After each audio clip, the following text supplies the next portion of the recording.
Об Исидоре.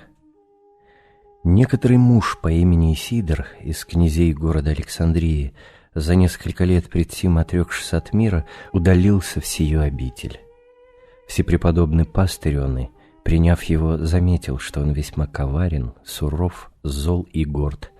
Посему премудрейший сей отец покушается человеческим вымыслом преодолеть бесовское коварство и говорит Исидору: «Если ты истинно решился взять на себя иго Христова, то хочу, чтобы ты прежде всего обучился послушанию». Исидор отвечал ему: «Как железо кузнецу предаю себя тебе, святейший Отче, в повиновение». Тогда великий отец, утешенный сим уподоблением, немедленно назначает обучительный подвиг всему железному Исидору и говорит: «Хочу, чтобы ты, истинный брат, стоял у ворот обители и всякому входящему и исходящему человеку кланялся до земли, говоря: помолись обо мне, Отче, я одержим злым духом». Исидор так послушался своего отца, как ангел Господа. Когда же провел 7 лет в этом подвиге и пришел в глубочайшее смирение и умиление, тогда преснопамятный отец после 7-летнего законного искуса и беспримерного Исидорова терпения пожелал его, как достойнейшего, причислить к братьям и сподобить рукоположение.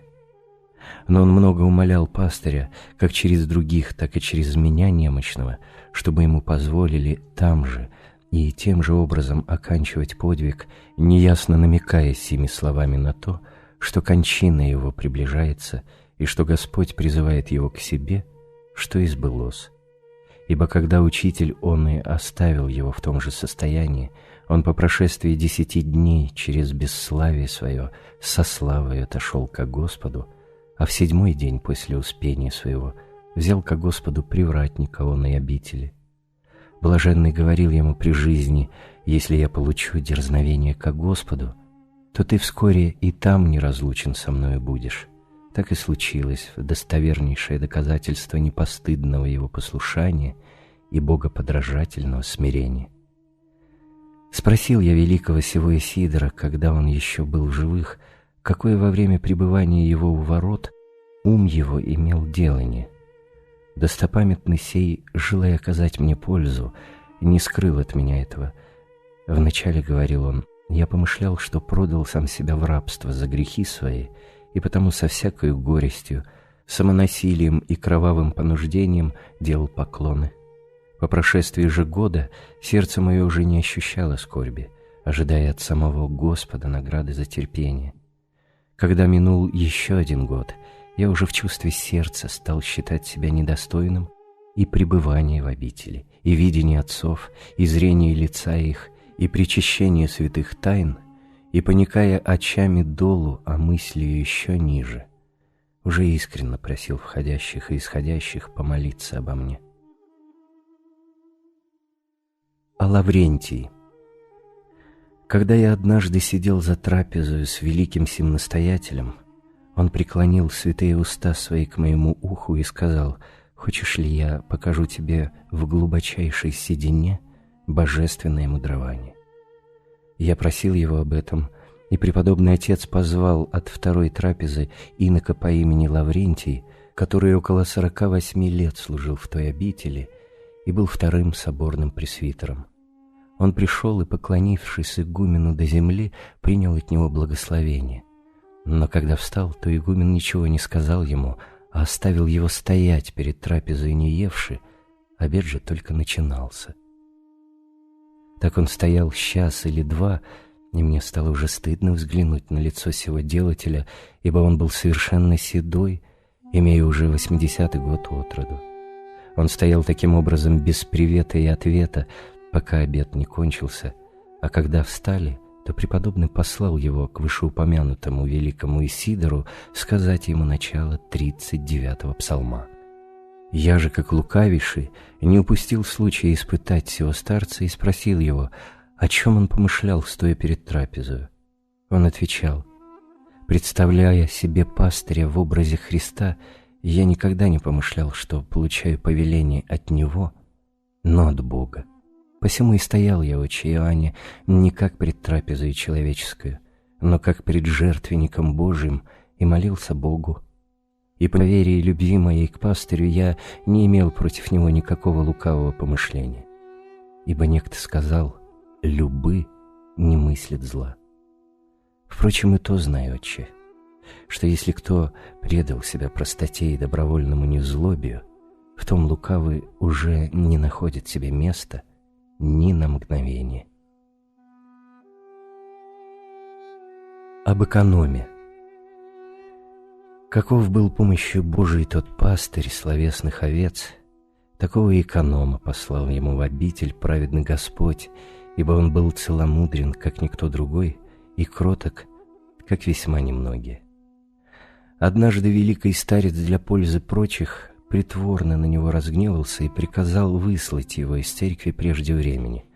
Зная, что он невинен в том, в чем пастырь обличал его, я, будучи наедине с сим великим, оправдывал перед ним эконома, но премудрый муж отвечал мне: «И я знаю, отче, что он не виноват, но как несправедливо и жалко было бы вырвать хлеб из уст голодного младенца, так и наставник душ делает вред и себе, и подвижнику, если не подает ему случаев к приобретению венцов, какие он, по его примечанию, может на всякий час заслуживать перенесением досад и бесчестий, уничижений и поруганий. От этого происходит троякий и весьма важный вред. Во-первых, что сам настоятель лишается награды, которую получил бы за благовременные выговоры и наказания. Во-вторых, что мог бы добродетелью одного доставить пользу другим, но этого не сделал. Третий же и самый тяжкий вред состоит в том, что часто и сии самые кажущиеся мужественными и терпеливыми, бывшие оставлены на время и как утвердившиеся в добродетели, не получая уже от настоятеля ни обличений, ни поношений, лишаются снисканной кротости и терпения. Ибо хотя земля сия и добра, и тучна, и плодоносна, но при недостатке воды бесчестия она дичает и производит тернии, кичения, блуда и бесстрашие. Зная сие, великий апостол писал к Тимофею: «Настой благовремени и безвремени обличи, запрети им». Когда же я противоречил, представляя истинному оному наставнику немощь рода нашего, и то, что, может быть, многие по причине напрасного или ненапрасного взыскания могут отторгнуться от паствы, тогда сей исполненный премудрости муж сказал: «Душа, привязавшаяся ради Христа любовью и верою к пастырю, не отступит от него даже до крови. Особенно же, если она получила через него исцеление своих язв, памятуя сказавшего: ни ангели, ни начало, ни же силы, ни ино тварь, кая возможет нас разлучить от любви Христовой.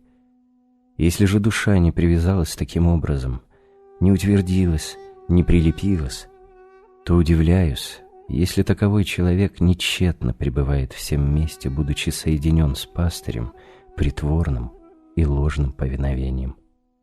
И действительно, сей великий муж не обманулся в своем мнении, но и удержал овец в своей пастве, и наставил, и привел к совершенству, и принес Христу как непорочные жертвы.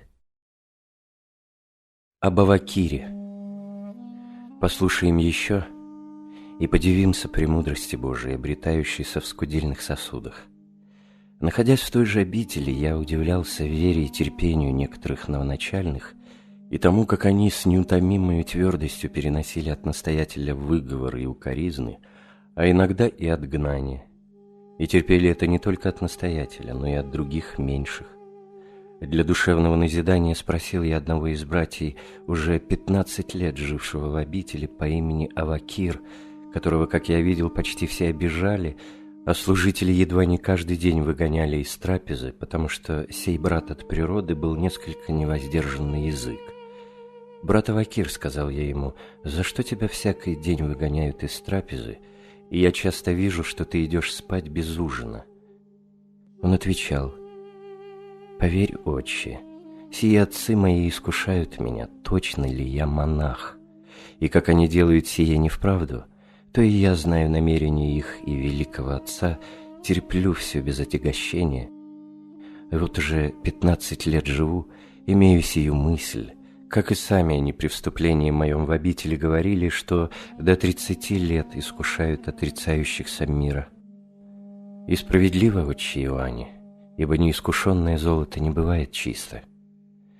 Сей доблестный авакир, прибыв в том монастыре по моем пришествии туда 2 года, отошел ко Господу, и когда был при смерти, сказал отцам: «Благодарю Господа и вас, ибо за то, что вы меня на спасение мое искушали, я 17 лет был свободен от искушений бесовских».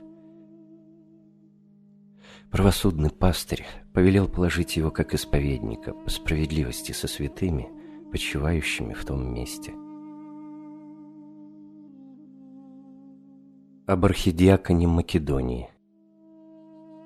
Обижу я всех ревнителей добра, и если погребу во гробе молчания, добродетель и подвиг Македонии, первого из тамошних диаконов. Сей усердно работавший Господу муж, однажды, когда приближался праздник Святого Богоявления, за 2 дня до него и спросил у пастыря позволения сходить в Александрию по некоторой своей надобности, обещая скоро возвратиться из города по случаю наступающего праздника и приготовления к оному. Но дьявол, ненавидящий доброе, воспрепятствовал всему архидиакону, и он, отпущенный, не поспел в обитель к святому празднику в назначенный срок, а пришел на другой день. Пастырь отлучил его за это от священнослужения и не взводит в чин последних между новоначальными. Но сей добрый диакон терпения и архидиакон твердости так беспечально принял сие определение отца своего, как бы не он, но другой кто-нибудь подвергся запрещению. Когда же он 40 дней провел в сем состоянии, премудрый пастырь опять возвел его на степень диаконства, но по прошествии 1 дня Македоний умолял Авву оставить его в запрещении и прежнем бесчестии, говоря, что он сделал в городе непростительный грех. Преподобный знал, что архидиакон говорит неправду и ищет всего только ради смирения, но уступил доброму желанию сего подвижника. Удивительное было тогда зрелище. Старец, почтенный сединою, пребывал в чине новоначальных и усердно просил всех, чтобы о нем помолились, ибо я, говорил он, впал в блуд прислушания. Мне же, смиренному сей великой Македонии, сказал за тайну, почему он добровольно прибегнул к пребыванию в таком уничижении. «Никогда, — говорил он, — не чувствовал я в себе такого облегчения от всякой внутренней брани и такой сладости божественного света, как теперь. Ангелам, — продолжал он, — свойственно не падать, и даже, как некоторые говорят, совсем невозможно пасть. Людям же свойственно падать и скоро восставать от падения, сколько бы раз это ни случилось. А только бесам свойственно падши никогда не восставать. Эконом оной обители открыл мне о себе следующее. Когда я был еще молод, — говорил он, — и ходил за скотом, я пал однажды весьма тяжким душевным падением. Но как я привык никогда не таить змея в недре сердца, то и сего змея, схватив за хвост, под чем, разумея я конец или оставление дела, показал врачу.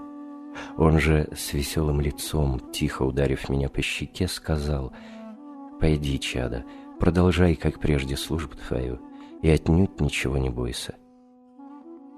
Приняв сие с горячей волею, я по прошествии немногих дней удостоверился о моем исцелении и, радуясь, и вместе трепеща, продолжал путь свой. Во всяком роде сотворенных существ, как говорят некоторые, есть многие различия. Так и в том соборе братьев были различия преуспеяний и произволений. Посему он и врач, когда примечал, что некоторые из братьев любили выказывать себя во время пришествия мирских людей в обитель, то в присутствии тех же мирских осыпал их крайними досадами и отсылал в бесчестнейшие службы, так что после Они сами поспешно убегали, как только видели мирян, приходивших в обитель. Удивительное тогда представлялось зрелище: тщеславие гнало само себя и скрывалось от людей.